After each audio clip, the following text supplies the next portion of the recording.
सो hey guys, कैसे तुम सब? पोकेमॉन की कौन ये वीडियो में तुम सभी का स्वागत है। स्पेशली ये वीडियो काफ़ी ज़्यादा कमाल की और अमेजिंग होने वाली है। पोकेमॉन की तुमने वीडियोस बहुत देखे होंगे, लेकिन आज इस वीडियो में हम बात करने वाले कुछ ऐसे पोकेमॉन एपिसोड्स ना जो काफ़ी क्रेजी एंड काफ़ी ज़्यादा ही फनी है। यानी तुम कुछ ऐसे पोकेमॉन के एपिसोड इस वीडियो में देखोगे, तुम खुद कहोगे यार कि क्या वीडियो यार, तुमने तो कुछ ऐसे पोकेमॉन के एपिसोड दिखा दिए जो हमने रियलाइज़ भी किए हैं देख करके। और ये एपिसोड तुमको रियली बहुत ही पसंद आएगा। कुछ क्रेजी कुछ फनी से एपिसोड होने वाला इन वीडियो बेसिकली तुम सबको काफ़ी ज़्यादा पसंद आने वाली है। एंड यार बहुत ही अमेजिंग वीडियो होने वाली, मैंने बहुत ही मेहनत से बनाया। बट गाइस, इससे पहले अगर तुम वीडियो देख रहे हो ना तो चैनल सब्सक्राइब कर दो यार, प्लीज़ चैनल सब्सक्राइब कर दो, बेल नोटिफिकेशन को ऑन कर दो और इस वीडियो को लाइक कमेंट शेयर कर दो अपने सारे गाइस के साथ।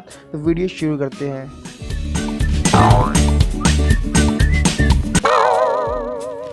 सो गाइस, लिस्ट को स्टार्ट करते हैं नंबर 10 से। तो बेसिकली हमारी लिस्ट में नंबर 10 पे होंगे ऐश गैरी। ऐश और गैरी ये बहुत ही बड़े राइवल्स है, एक दूसरे को नीचा दिखाने का कोई मौका नहीं छोड़ते, चाहे वो ऐश हो चाहे वो गैरी हो। ऐसा ही एक एपिसोड है जिसमें ऐश गैरी जाते हैं प्रोफेसर ओ के पास और बातों ही बातों में बात छेड़ देते हैं कि इन दोनों ने एक क्रैबी पकड़ा है। और जैसे वो अपने क्रैबी दिखाते हैं तो ऐश और जो क्रैबी का क्रैबी होता है वो कुछ इस तरह होता है और दोनों के साइज में बहुत ही बड़ा डिफरेंस होता है। जो गैरी का क्रैबी होता है वो बहुत ही बड़ा होता है और इसके लिए भाई ऐश को वो दे देना ताने मारना और शो ऑफ करना शुरू कर देता है। बट गाइस, ये बहुत ही फनी एपिसोड था एंड ऐश की इतनी ज़्यादा बेइज्जती इस एपिसोड में हुई थी। बट गाइस, साइज में यार बहुत ज़्यादा डिफरेंस है।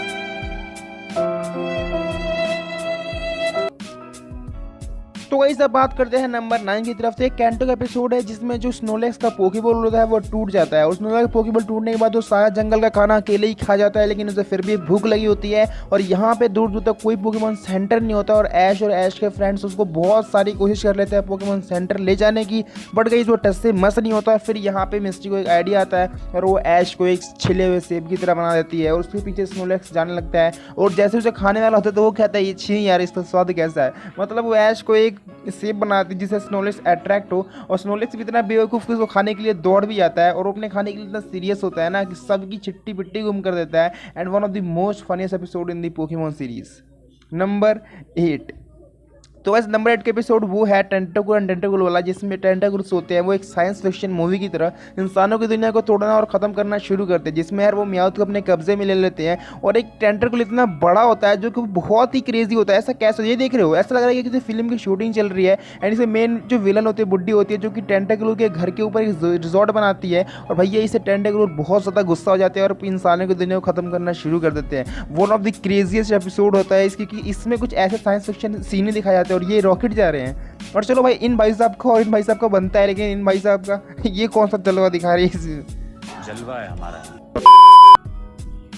Number 7, attack on the prehistoric Pokemon. ये एपिसोड मुझे इसलिए क्रेजी और फनी लगता है ना कि इस एपिसोड में यार सारे बंदे खुदाई करके जो पोकेमॉन के फॉसल्स है वो ढूंढते रहते हैं। एंड इसमें हमारा गैरी जो कि बहुत सारी देवियों को लेकर पता नहीं कहाँ से प्रकट हो जाता है और वहाँ शो ऑफ करके फॉसल ढूंढना शुरू करता है। लेकिन जैसे वो फॉसल ढूंढता है तो वो एक बूढ़े अंकल को फॉसल दिखाता है और वो कहते हैं यार घटिया सा पोकेमॉन का फॉसल आया है, तो और उसके यहीं पर बेइज्जती हो जाती है। और यहाँ पर टीम रॉकेट का सबसे मेन रोल होता है, जो सोचता है खुदाई उदाई क्या करना है, सारा कुछ उड़ा देते हैं, अपने आप ही फॉसल मिल जाएंगे। एंड फिर वो एक बॉम्ब फिट करते हैं जिससे ऐश और इसका स्कॉटल जो है अपनी पिचकारी से बंद करने की कोशिश करते हैं। बट वो ऐसा नहीं कर पाते और सीधे पहुंच जाता है हिस्टोरिकल पोकेमॉन के घर में और अभी जान की भीख मांगना शुरू कर देते हैं। तुमने इस एपिसोड को खुद देख रखा है तो तुम्हें रियलाइज होगा ये कितना ज़्यादा फनी और कितना ज़्यादा अमेजिंग एपिसोड था, इसलिए हमारी लिस्ट में ये पोकेमॉन एपिसोड एग्जीक्यूट करता है। नंबर 6।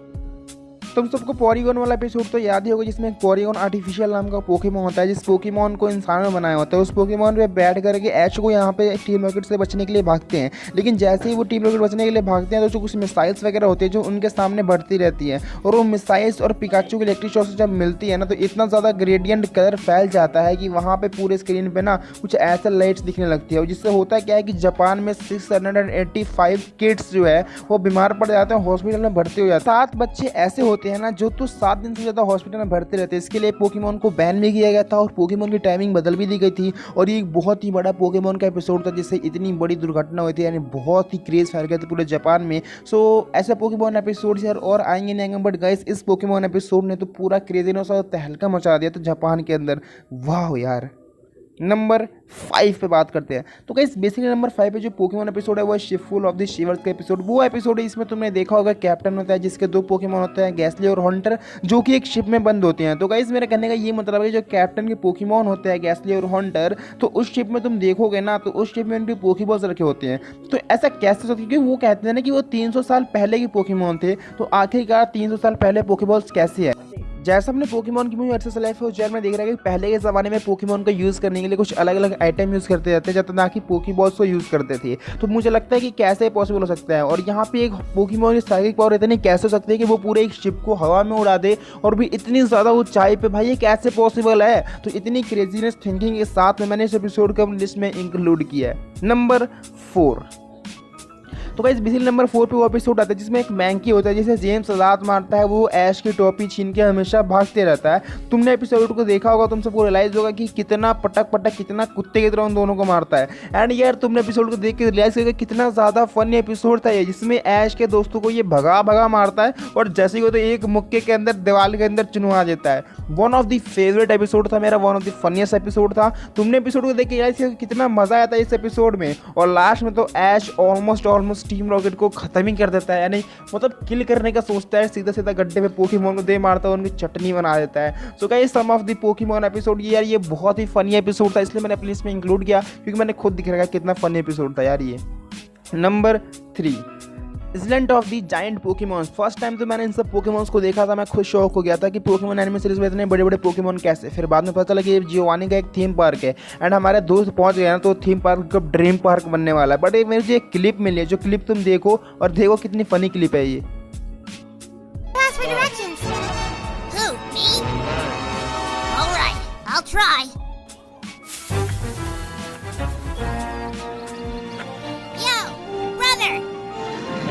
ये एक छोटा सा सेंस था जिसमें तुम्हें दिखाया गया था कि वो पोकेमॉन्स कैसे बात करते हैं, कितना फनी सीन था ये। और जब ये दूसरे एक दूसरे को मिलते हैं ना तो उस पूरे पार्क का कबाड़ा कर देता है, क्योंकि इसमें सारे पोकेमॉन्स और ट्रेनर्स तो बिछड़ जाते हैं, लेकिन बाद में जब वो मिलते हैं एंड बीच की कॉमेडी वगैरह, जब ये अकेले सफ़र करते हैं, म्याउथ को बांध देते हैं, almost all one of the most senses is the beautiful episode. And सारा थीम पार्क है वो ड्रीम पार्क बन जाता है। और ये एपिसोड भाई सच में काफ़ी क्रेजी फनी था, इसलिए मैंने अपनी लिस्ट में इस एपिसोड को रखा है नंबर 3 पे। सो गाइस अब बात करते हैं नंबर 2 की। तो बेसिकली देखो नंबर 2 पे एपिसोड है वो एपिसोड जिसमें डिग और डिगलेट्स होते हैं, जो कि एक बिल्डर को परेशान करते हैं। वो बिल्डर जो है वहाँ पे बहुत बड़ी बिल्डिंग बनाना चाहता है, ब्रिज बनाना चाहता है, लेकिन उसे बनाने के लिए परेशान करते हैं और उसे बनाने नहीं देते। लेकिन बाद में वो फैसला करता है कि बहुत से ट्रेनर्स को बुला करके कहता है कि जो इन डिगलेट को भगा देगा उसे वो 6 दिन और 5 रात 5 स्टार होटल में रहने का मौका देगा। अब सारे ट्रेनर्स जोश में आ जाते हैं, लेकिन जो भी ट्रेनर्स अपने पोकेबॉल्स को बाहर निकालता है ना, कोई भी पोकेबॉल में से पोकेमॉन ही बाहर नहीं आता। अब सब सोचते हैं कि ये हुआ क्या। और फिर थोड़ी देर बाद जो है डिग और डिगलेट सारे पोकेबॉल्स को पोकेमॉन ट्रेनर्स को दे देते हैं। बट कैसे भाई उन पोकेमॉन को कैसे पता चला कि बाहर नहीं आना, ये चीज़ सही नहीं हुई। एंड गाइस जब बाद में पता चलता है कि ये अपने नेचर को अपने घर को बचाने के लिए सारी चीज़ें कर रहे हैं, तो बिल्डर का भी जो दिल पिघल जाता है। बट उस टाइम उन्हें उन पोकेमॉन को कैसे पता चला यार कि ये चीज़ें गलत हो रही है और वो बाहर नहीं है, और भी सारे पोकेमॉन्स, एक नहीं सारे Pokémons. That was the crazy sense, इसलिए हमारे इस लिस्ट में नंबर 2 पे है। नंबर 1 तो ये पोकेमॉन एपिसोड ना पूरे पोकेमॉन एपिसोड का सबसे फनी एपिसोड है। इसमें हमारे हीरोज को मिलता है एक मैजिकअप जो काफ़ी मोटा सा और भद्दा सा होता है, एंड एक पोकेमॉन का मैजिकअप हाई जंप कॉन्टेस्ट होता है ना, जिसमें जो ये बंदा है वो 5 साल से जीतता आ रहा है। लेकिन अपने गो और ऐश भाई उस मैजिकअप को फुल्ली ट्रेन करते हैं, बहुत मेहनत करते हैं और कुछ इस प्रकार की बॉडी वगैरह ट्रेनिंग में बना करके आते हैं, 6 पैक वगैरह। One of the most funny sense. और मैजिकअप ये हाई जंप टूर्नामेंट में जो ऐश का मैजिकअप वो इतना ऊपर जाता है कि वो पूरे स्पेस में अंतरिक्ष में पहुंच जाता है। एंड ये कैसे हो सकता है यार। और इसके बाद हमें देखने को मिलता है कि स्लोकिंग की जो हेड है वो ऐश पे गिरती है, और वो कहता है कि वो पोकेमॉन मास्टर नहीं बनना चाहता, स्लोकिंग का राजा बनना चाहता है। One of the most favourite sense. और यार ये पागलों से हरकत करना पड़ता है उस मतलब शैल को पहन के, सोचता है ना कि वो उन सब का राजा है। एंड यार ये एपिसोड ना सच में फनी एपिसोड था पूरे पोकेमॉन की एंटायर सीरीज का, इसलिए नंबर 1 पे है। तो गाइस मैं तुमको कुछ ऐसे एपिसोड बताया जो काफ़ी क्रेजी और फनी थे। तुम सबको ये वीडियो पसंद आई होगी तो गाइस ऐसे इस वीडियो में इतने मिलते हैं तुमसे एक और न्यू वीडियो में। तब तक गाइस इस वीडियो को तुमने देखने का थैंक्स। तो गाइस मिलते हैं एक न्यू वीडियो में, तब तक गाइस इस वीडियो में इतना ही।